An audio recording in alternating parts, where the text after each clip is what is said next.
Study IQ IAS, आपका selection हमारा mission. अराति सैन्य सिंधु में सुबाड़ वाग्नि से जलो, प्रवीर हो जयी बनो, बढ़े चलो बढ़े चलो। अपने नाटक चंद्रगुप्त में जब जयशंकर प्रसाद इन पंक्तियों को लिख रहे थे प्रयाण गीत नाम से, तो निश्चित तौर पे वो सिर्फ चंद्रगुप्त या उनकी सेना की बात नहीं करना चाह रहे थे, वो भारत के युवाओं को भी एक संदेश देना चाह रहे थे। युवा मतलब आप सभी जो देश के कर्णधार बनना चाहते हैं। देखिए, भारत के टफेस्ट एग्जामिनेशंस में से एक माना जाता है जो सिविल सेवा की परीक्षा होती है। और इस चीज को और टफ क्या बनाता है, मुझे ऐसा लगता है कि कई बार स्टूडेंट्स या जो एस्पिरेंट्स होते हैं उनकी जो सोच होती है वो थोड़ा इसे टफ बनाती है। सोच की बात मैं क्यों कर रहा हूं, कई बार प्रत्यक्ष प्रमाण रिजल्ट्स आपके सामने होते हैं, फिर भी आप इधर उधर दौड़ लगाते हैं। बहुत कीमती समय जो आपका होता है वो सिर्फ वेस्ट हो जाता है इस बात को तय करने में, सोचने में कि सर कैसे ऑप्शनल को चुने, वैकल्पिक विषय को चुने, किताबें क्या हो, स्ट्रेटजी क्या हो, इन सब पे ही बहुत ज्यादा समय लग जाता है। और सबसे इंपॉर्टेंट बात क्या है, मैं ये नहीं कह रहा कि समय लगाना खराब है, बात यह है कि समय लगाने के बाद भी कई बार आप ऐसे ऑप्शनल के साथ लैंड करते हैं जो ऐसे सुनने में बड़ा आकर्षक लगता है लेकिन उसमें नंबर नहीं मिलते। तो आज के इस वीडियो में हम बात करेंगे कि पहली बात तो कि ऑप्शनल चुने कैसे, 3 बेसिक पैरामीटर्स देख लिया जाए कि वो पैरामीटर्स क्या है। उसके बाद हिंदी साहित्य के बारे में बताऊंगा, सबसे बेस्ट स्ट्रेटजी क्या हो सकती है हिंदी साहित्य वैकल्पिक विषय को लेके। उस स्ट्रेटजी पे बात करूंगा और बात करेंगे कि किस प्रकार से आप सभी जो इस वीडियो को देख रहे हैं अपने मुख्य परीक्षा के अंक को सबसे ज्यादा कर सकते हैं। क्योंकि आपको पता है कि जब मैं वीडियोस करता हूं तो अमूमन मैं बात करता हूं कि किस प्रकार से 850 नंबर का टारगेट आपको लेना चाहिए, और ये 850 नंबर ही आपको IAS यानी कि इंडियन एडमिनिस्ट्रेटिव सर्विस में लेके जाएंगे। तो इस वीडियो को अंत तक देखिएगा, स्ट्रेटजी से लेके सिलेबस डिकोडिंग से लेके हर विषय पे विस्तार से आज बात करेंगे, है ना। तो मेरा नाम विकास सिंह है, मैं स्टडी IQ में पिछले 4 वर्ष से हिंदी साहित्य पढ़ा रहा हूं। ओवरऑल 8 से ज्यादा वर्ष से मैं स्टूडेंट्स को मेंटोर कर रहा हूं, 10,000 से ज्यादा स्टूडेंट्स को मैंने मेंटोर किया है, 3 UPSC के इंटरव्यू लिखे हैं और स्टेट PCS के कई सारे इंटरव्यू मैंने दिए हुए हैं। अगर आप मुझसे जुड़ना चाहते हैं तो मेरा ये टेलीग्राम है, बेसिकली मेरा PDF भी यहीं पे अवेलेबल हो जाएगा। बाकी इंस्टाग्राम पे भी अगर आप जुड़े तो आपका बहुत बहुत स्वागत है, ठीक है। तो टेलीग्राम स्कैन करके जुड़ जाइए या सर्च कीजिए टारगेट UPSC बाय विकास सिंह सर, आप वहां पे ज्वाइन का बटन दबा के आप उससे जुड़ जाएंगे, ठीक है। वहीं पे मैं सारे PDF अपलोड कर दूंगा। आज बेसिकली हम बात किसके बारे में बात करेंगे, आज हम बात करेंगे कि किस प्रकार से वो मैक्सिमाइज कर सकते हैं आप हिंदी साहित्य के द्वारा नंबर्स को। देखिए, मैं बार बार कह रहा हूं प्रत्यक्षम किम प्रमाणम, जब प्रत्यक्ष आपके सामने है तो फिर प्रमाण की जरूरत ही नहीं, लेकिन फिर भी एक बार मैं आपके सामने कुछ प्रत्यक्ष उदाहरणों को लेके आज हम डिस्कस करेंगे, है ना। चलिए आगे बढ़ते हैं, बात किस पे करेंगे। सबसे पहले देखिए, मैं बताता चलो कि स्टडी IQ में हिंदी साहित्य के बैचेस बैक टू बैक में लेके आता हूं। जो नया बैच है वो 18 अगस्त शुरू होगा हिंदी साहित्य का, तो उसकी डिटेलिंग आपको स्टडी IQ की ऐप या वेबसाइट पे मिल जाएगी। मैं कोशिश करूंगा इस वीडियो के नीचे भी लिंक ज्वाइन करा दूं ताकि वहां से क्लिक करके आप सीधे हिंदी साहित्य से जुड़ सकते हैं। हर महीने नए बैच आते हैं, इन बैचेस से जुड़ने के लिए आप मेरे टेलीग्राम चैनल पर भी आ सकते हैं, स्टडी IQ की ऐप या वेबसाइट पर भी आ सकते हैं, इंफॉर्मेशन वहां पर मिलती रहेगी। चलिए आ जाते हैं।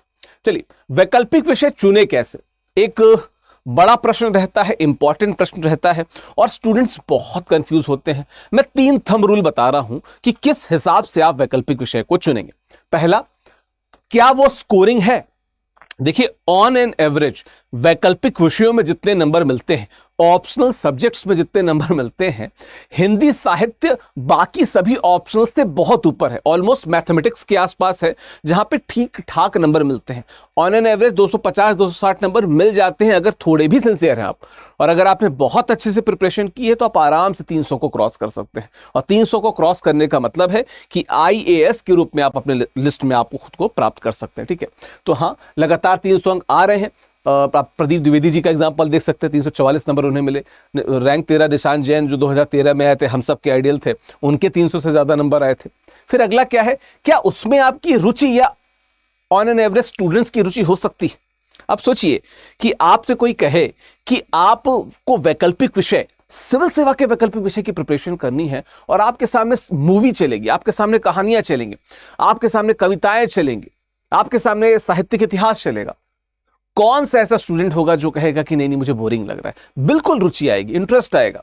तो बिल्कुल भी उबाऊ नहीं है, आनंददायक है। प्रेमचंद कबीर की रचनाएं हैं, एक से एक नाटक हैं, उपन्यास हैं, निबंध हैं, कहानियां हैं, क्या नहीं है हिंदी साहित्य में। तो उबाऊ भी नहीं है, इंटरेस्टेड। अच्छा, पृष्ठभूमि बैकग्राउंड के लिए क्या पहले से कोई डिग्री चाहिए? कोई डिग्री नहीं चाहिए। आप भारत के नागरिक हैं, 21 वर्ष से ज्यादा है, ग्रेजुएट हो चुके हैं एग्जामिनेशन के समय तक, या अगर ग्रेजुएशन की तैयारी कर रहे हैं या ग्रेजुएशन में हैं तो भी आप एटलीस्ट हिंदी साहित्य पढ़ तो सकते ही हैं। देने के लिए कोई डिग्री नहीं चाहिए। और मैं बता दूं कि जो विश्व की सबसे इंपॉर्टेंट डिग्री होती है वो ये होती है कि आप मानव समाज को किस प्रकार से समझते हैं, आसपास के लोगों को कैसे समझते हैं। हिंदी साहित्य एक ऐसा वैकल्पिक विषय है जो दरअसल समाज से आपको जोड़ता है। तो इसलिए मैं कहता हूं इसके लिए किसी डिग्री की आपको जरूरत नहीं है ना। तो निष्कर्ष क्या निकला कि तीनों पैमानों पर 100% खरा उतरता है हिंदी साहित्य। उसके अलावा बता देता हूं, एकमात्र वैकल्पिक विषय है जो हिंदी क्वालिफाइंग जो 300 नंबर का होता है, वो निबंध का पेपर, वो और GS4 तीनों को डोमिनेट करता है। एकमात्र वैकल्पिक विषय। आप कह रहे होंगे सर हिंदी क्वालिफाइंग तो पूरा समझ में आ रहा है, ऐसे समझ में आ रहा है, निबंध समझ में आ रहा है, GS4 को कैसे डोमिनेट करता है? मैं भी आगे डिस्कस भी करूंगा।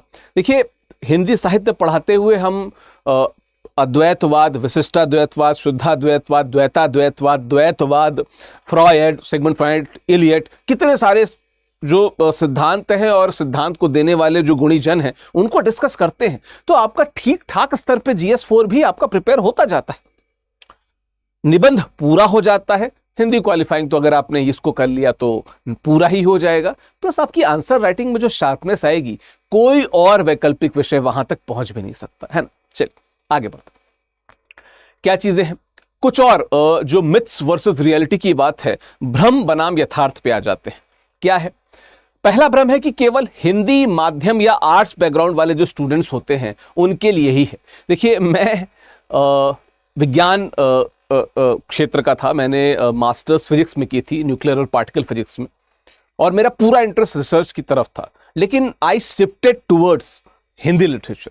मैंने हिंदी साहित्य की तरफ अपना जो है डायरेक्शन किया। And the good thing is कि जब मैं थोड़ा सा प्रॉब्लम में था, क्योंकि मैंने जो पहला मेंस दिया, फिर इंटरव्यू दिया, अच्छे रिजल्ट नहीं आए, एक मुख्य परीक्षा का सब्जेक्ट था, ऑप्शनल था, जिसमें नंबर आते ही नहीं है हिंदी में खासकर, तो फिर मैं थोड़ा सा टेंशन में था, डायलेमा में था। मेरा प्रीलिम्स हो चुका था, मुझे 2 से 3 महीने के अंदर इस बात पे फोकस करना था कि भाई हमको एक ऑप्शनल क्रैक करना है।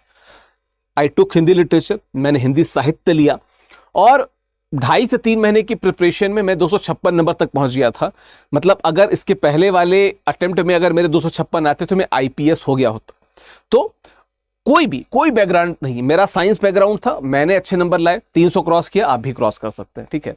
तो इंग्लिश मीडियम, GS और इंजीनियरिंग वाले भी टॉपर बने हैं, जैसे प्रदीप द्विवेदी जी, उनका इंग्लिश माध्यम था, मेरा इंग्लिश माध्यम था। प्रदीप द्विवेदी जी इंजीनियरिंग बैकग्राउंड के थे, मैं साइंस बैकग्राउंड का हूं।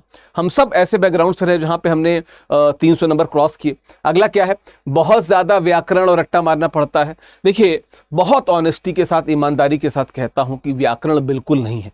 हिंदी पढ़ते पढ़ते आप खुद एक व्याकरण बन जाएंगे, मतलब व्याकरणविद बन जाएंगे, लेकिन व्याकरण पढ़ने की कोई जरूरत नहीं है ना। व्याकरण न के बराबर है। यह समझ, विश्लेषण और जीवन दर्शन का विषय है।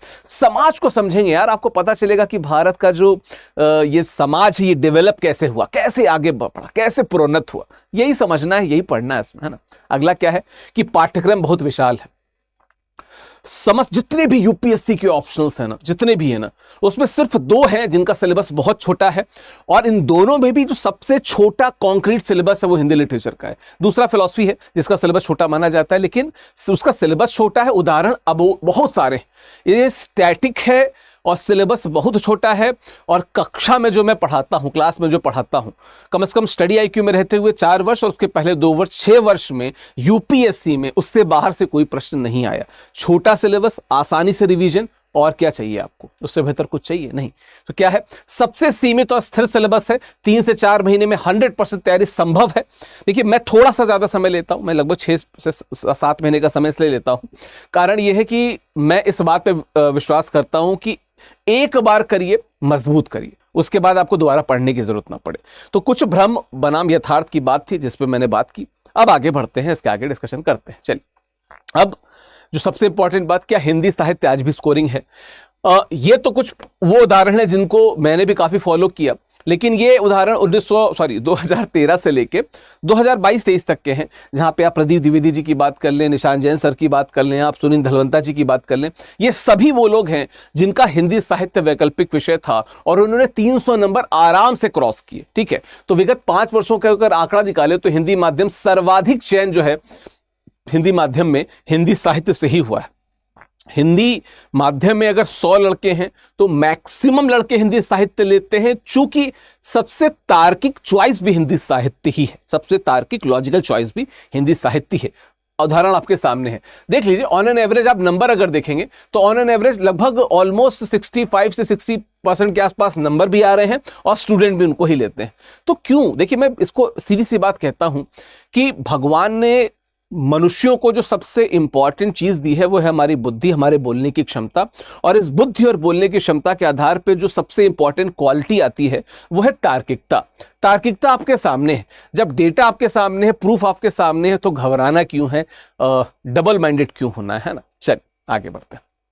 अब आते हैं कि बोनस कहां पे है।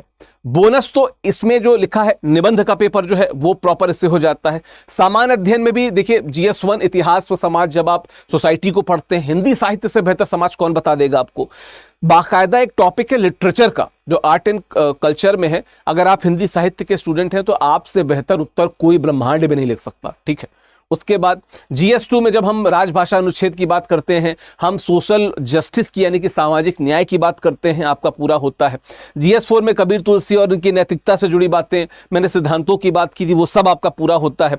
और निबंध तो पूरा का पूरा, ठीक है, लगभग अगर आप देखें तो जब मैं हमेशा से बात करता हूं तो अद्भुत उद्धरण और अद्भुत कंक्लूजन सिर्फ आप हिंदी साहित्य से ही लिख सकते हैं। निबंध की शुरुआत, निबंध का अंत हिंदी साहित्य से बेहतर कोई कर ही नहीं सकता।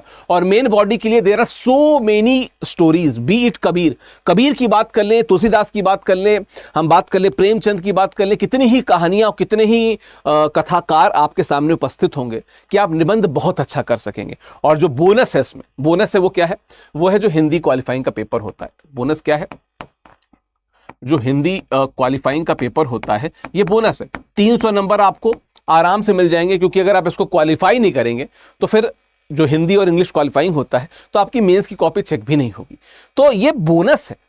मतलब अगर मैं आपको नंबर में जोड़ूं तो 250 नंबर का ये है ना, 250 नंबर का इसको मान लीजिए, लगभग यहां पे 50 नंबर है, लगभग यहां पे 50 नंबर और लगभग यहां पे 100 नंबर। ठीक है, तो 250 प्लस 200 450 ये प्लस 300 ये जोड़ दीजिए, 750 नंबर सिर्फ और सिर्फ हिंदी लिटरेचर अकेले अपने हाथ में रखता है, अपार्ट फ्रॉम जो 500 नंबर है।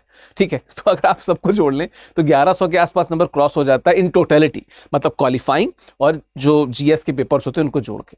तो इससे बेहतर ऑप्शनल क्या हो सकता है? मुझे तो नहीं लगता है। तार्किकता तो यही कहती है। आगे बढ़ते हैं। UPSC हिंदी साहित्य 500 अंकों का मास्टर प्लान क्या है, किस प्रकार से हम 500 नंबर तक पहुंच सकते हैं, तो थोड़ा सा एक बार देख लेते हैं।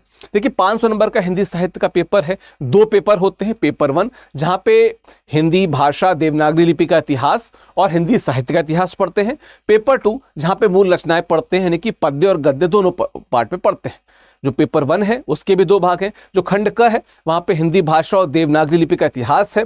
देखिए, एकदम तथ्यात्मक मैथमेटिक्स की तरह नंबर मिलते हैं। मैं ये कहता हूं कि 5 प्रश्न करने होते हैं हर पेपर में। 5 में से 3 आपको किसी एक खंड से करने होते हैं।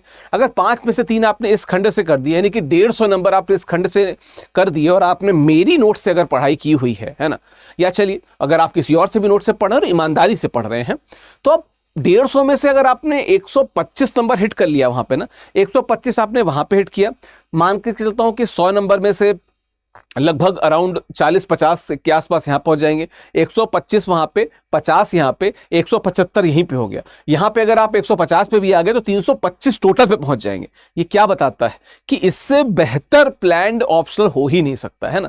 तो यहां पे क्या है, हिंदी भाषा, देवनागरी लिपि का इतिहास है, तथ्यात्मक है, गणित की तरह स्कोरिंग है।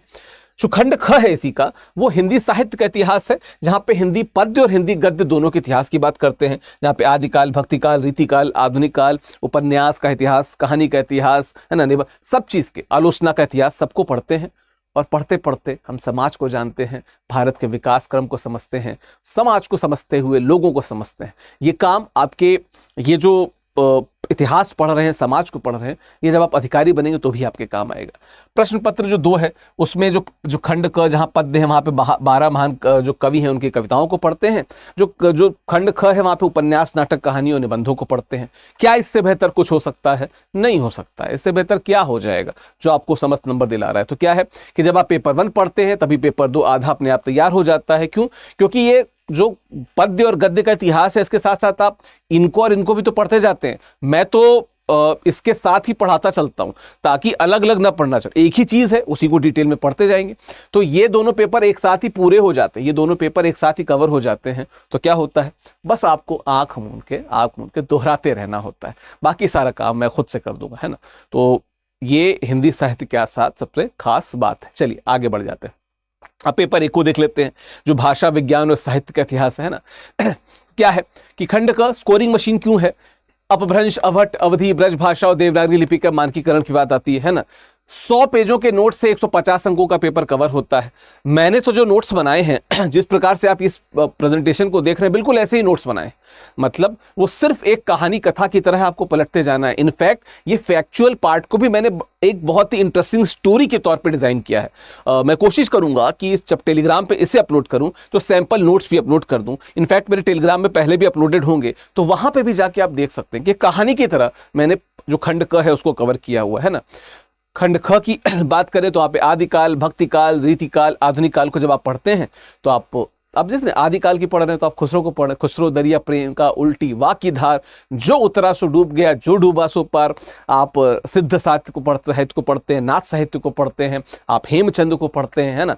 आप इस प्रकार से साहित्यकारों को पढ़ते हुए आगे बढ़ते हैं। भक्ति काल आता है, कबीर आते हैं, तुलसी आते हैं, सूर आते हैं, जायसी आते हैं, है ना, मीरा आती हैं, बहुत से कवि आते हैं। फिर आप आते हैं रीतिकाल में, वहां पे आप रीतिकाल के सर्वश्रेष्ठ कवियों में से एक आपको बिहारी मिलते हैं, वहीं पे आपको रत्नाकर मिलते हैं, वहीं पे आपको केशवदास मिलते हैं, है ना। फिर आप आते हैं आधुनिक काल में, जहां पे आके आप वर्तमान देश की जो परिस्थिति आप उसको समझते हैं। आप देखते हैं किस प्रकार से भारतेंदु ने हिंदी साहित्य को नई दिशा दिखाई। हिंदी भाषा की जो खड़ी बोली, जो मानक बोली है, उसमें कविताएं लिखी जाने लगी। फिर द्विवेदी युग आता है जिसमें महावीर प्रसाद द्विवेदी जो हैं कवियों से अनुशासन की बात करते हैं। फिर छायावाद आता है, प्रगतिवाद आता है, प्रयोगवाद आता है, नई कविता आती है, और आप देश के इतिहास, देश के स्वतंत्रता के इतिहास के साथ में कविताओं को पढ़ते जाते हैं। यही तो है, छायावाद, प्रगतिवाद, प्रयोगवाद, नई कविता को आप पढ़ते हैं। तो कहीं ना कहीं ये सिर्फ और सिर्फ एक ऑप्शनल नहीं है, वैकल्पिक विषय नहीं है, ये दरअसल देश की दास्तान है, देश का इतिहास है ना। और नंबर तो आपको मिल ही रहे हैं इसमें साथ में। चलिए आगे क्या है, पेपर 1 के कुछ प्रामाणिक स्रोत।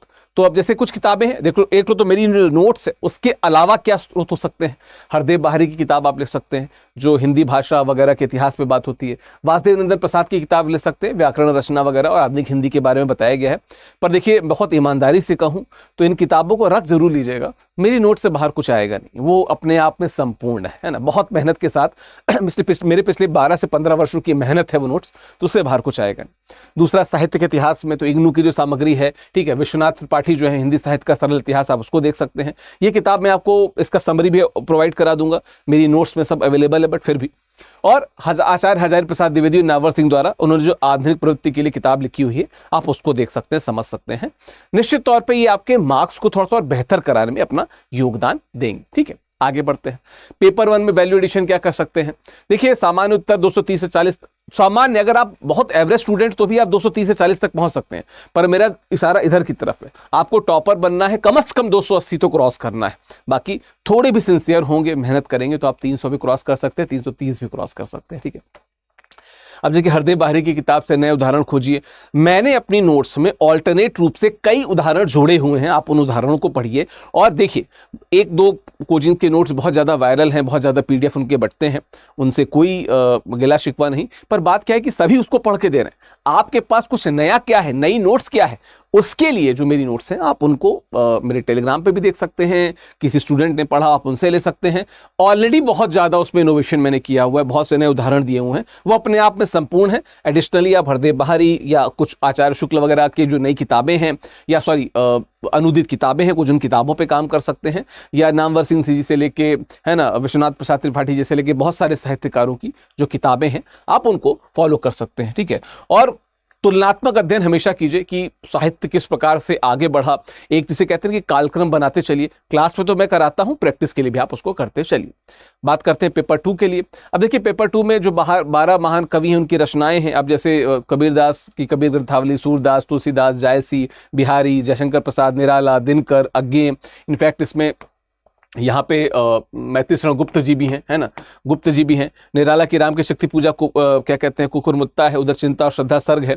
दिनकर जी की कुरुक्षेत्र है कि क्षमा शोभती उस भुजंग को जिसके पास गरल हो, उसको क्या जो दंतहीन विश्रहित विनीत सरल हो। तो जो उन्होंने युद्ध की जो आपदा होती है किस प्रकार से कई बार जरूरी हो जाती है, उन सब पे उन्होंने बात की है ना। अज्ञे की जो रचना जो है मतलब मुझे लगता है कि कुछ बहुत इस प्रकार की रचनाएं हैं जो बहुत कुछ सिखा के जाती है ना। तो जब आप सच्चिदानंद हीरानंद वात्स्यायन को पढ़ते हैं, है ना, और साथ में जब मुक्तिबोध की ब्रह्म राक्षस को पढ़ते हैं, तो कहीं ना कहीं आपको जिंदगी के कुछ गूढ़ अर्थ पता चलते हैं कि शिक्षा और ज्ञान का दरअसल उसका मीनिंग क्या होता है, उसका प्रभाव क्या होता है। इसके अलावा गुप्त जी की भारत भारती, यहाँ पे नाम यहाँ पे आ गया है, बेसिकली जयशंकर प्रसाद से पहले आप पढ़ते हैं भारत भारती। मुझे ऐसा लगता है कि मैत्री शरण गुप्त जी कुछ उन महान कवियों से हैं में से एक हैं जिन्होंने खड़ी बोली हिंदी के प्रतिमान को बहुत ऊंचा किया। द्विवेदी युग के साहित्यकार, द्विवेदी युग जी का गाइडेंस और डायरेक्शन, और गुप्त जी की अद्भुत लेखनी, जिसके कारण भारत भारती बड़ी स्पेशल किताब हो जाती है जो आपके सिलेबस में है ना। तो आप इसको पढ़ लीजिएगा, नोट्स इसके सभी आपके पास उपस्थित हैं। बाकी जो पेपर 2 का खंड ख है, जहाँ पे जीवन और समाज का वास्तविक दर्पण यानी कि गद्य दिखता है, जहाँ पे उपन्यास हैं गोदान, मेला, अंचल, दिव्या, महाभोज। जहाँ पे अगर आप देखें तो नाटक हैं भारत दुर्दशा, स्कंदगुप्त और आषाढ़ का एक दिन जो मोहन राकेश का है। ये सब मैं क्लास में कराता भी हूँ, आपको कहानियां भी बताता हूँ, उससे जुड़ी समाज की कहानियां भी बताता हूँ, है ना। देखिए 4 उपन्यास यहाँ पे हैं, कहानियां हैं, प्रेमचंद की कहानियां हैं, एक दुनिया समान अंतर की कहानियां हैं, जो बहुत कुछ सिखाती हैं, बहुत कुछ बताती हैं ह्यूमन लाइफ के बारे में, इवोल्यूशन के बारे में, ठीक है। तो ये सभी गद्य का सिलेबस है। इसके अलावा निबंध है, इसके अलावा निबंध भी हैं जो चिंतामणि भाग 1 है ना, इस प्रकार के निबंधों को भी हम देखते हैं।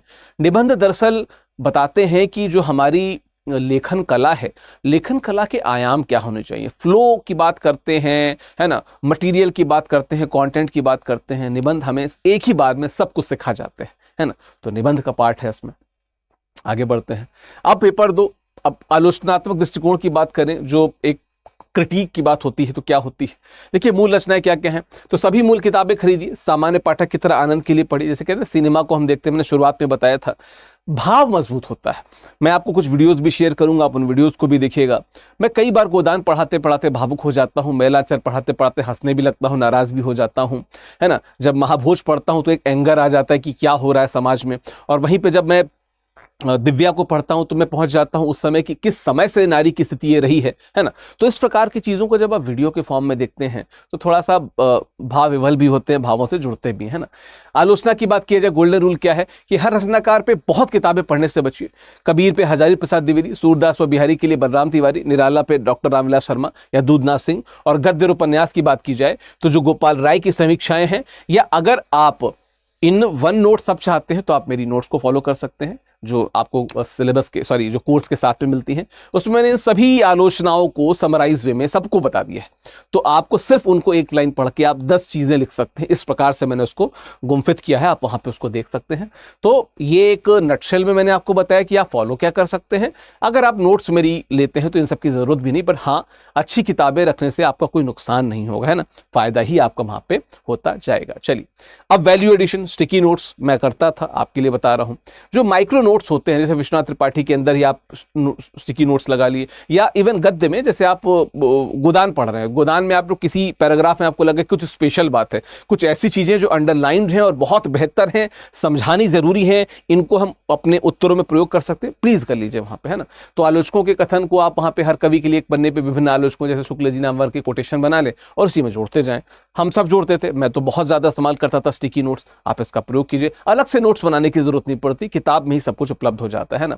और एआई का स्मार्ट उपयोग करिए, दृष्टिकोण, है ना। समकालीन उदाहरणों के लिए आप चैट जीपीटी, देखिए मैं एक बात बता दूं कि यूं तो मैंने चैट जीपीटी यहाँ पे लिख दिया है कि उन स्टूडेंट्स के लिए, पर इससे बहुत बेहतर है एक ऐप है जिसे हम क्लॉड कहते हैं, Claude AI, CLAUDE, Claude app.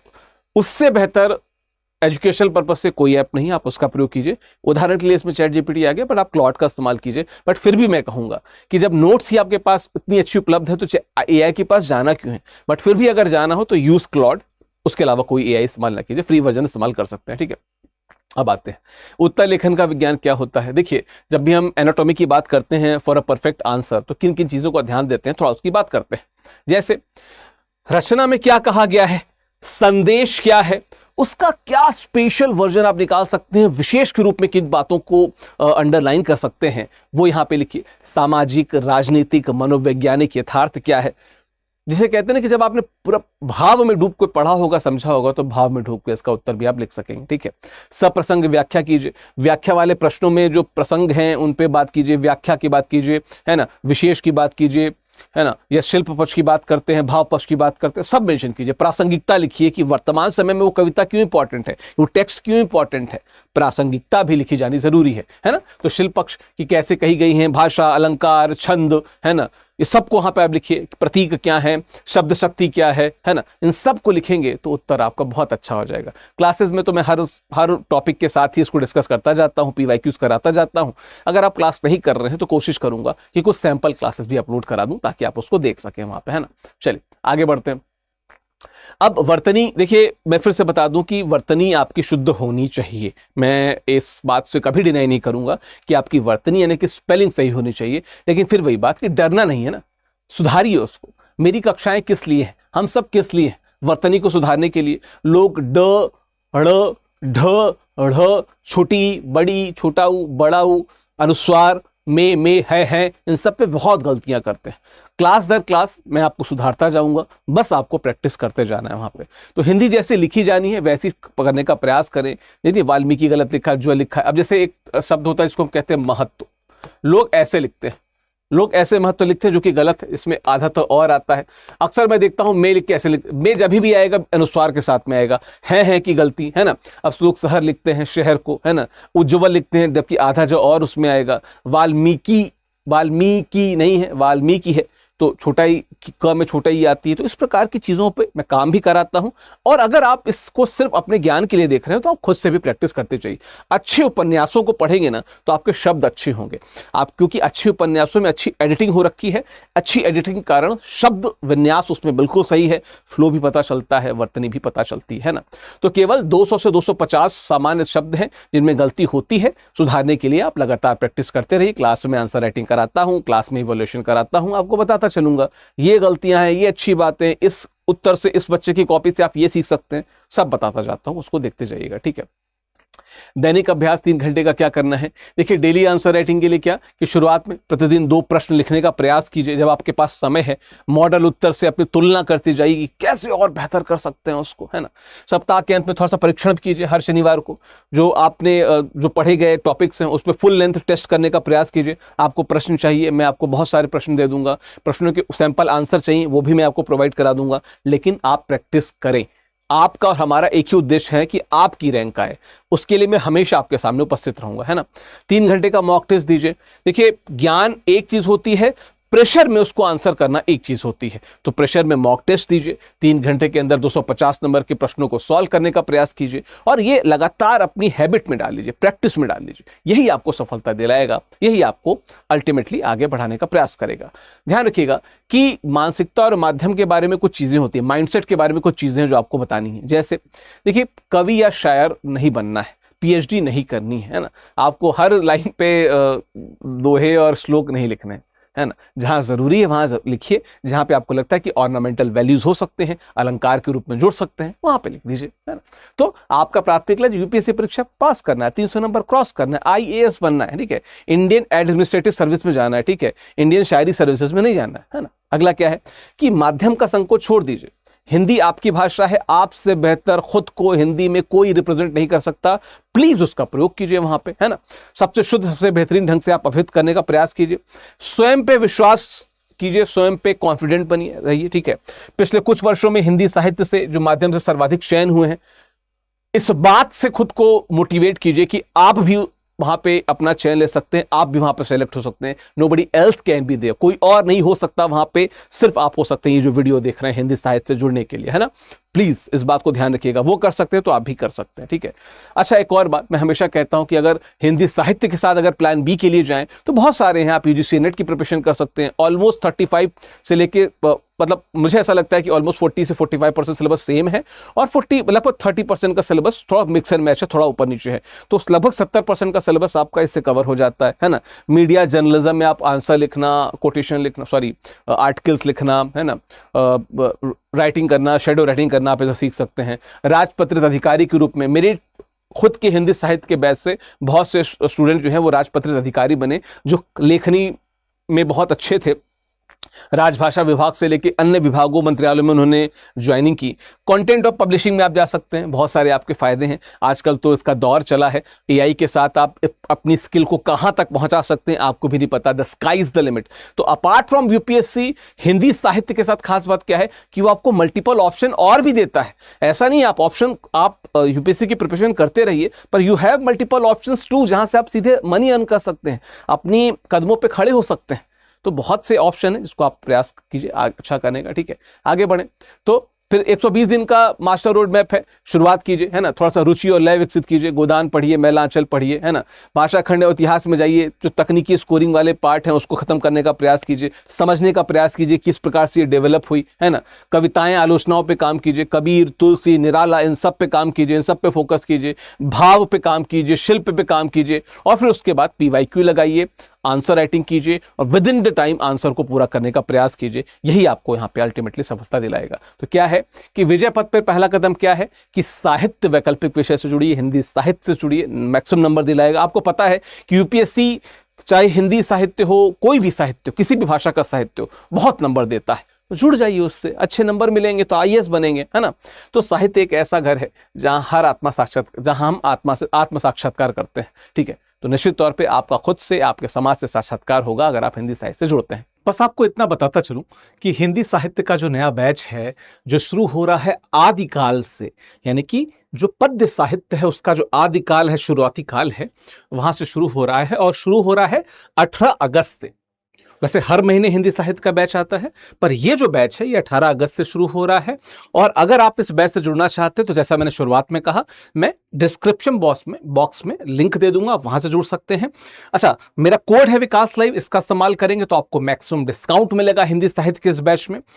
At any point आपको लगता है कि कोई कंफ्यूजन है तो आप कमेंट बॉक्स पे अपने कमेंट भी छोड़ सकते हैं। बाकी आप मुझे मेरे टेलीग्राम पे यानी कि टारगेट यूपीएससी बाय विकास सिंह पे, या मेरे इंस्टाग्राम पे, या मेरे मेल आईडी पे यानी कि vikas.singh@studyIQ.com पे, कहीं पे भी आप मुझे संपर्क कर सकते हैं। मैं फिर से बताता चलूं कि जितने भी ऑप्शनल हैं उसमें सबसे छोटा और ऐसा ऑप्शनल जो आपको जो जीएस की थकान होती है उसे दूर ले जाता है, जो इस बात को इंश्योर कराता है कि स्टूडेंट जब इस ऑप्शन को पढ़ेगा तो अपनी थकान भी दूर करेगा और अपने आईएएस बनने के सपने को और ज्यादा साकार करेगा।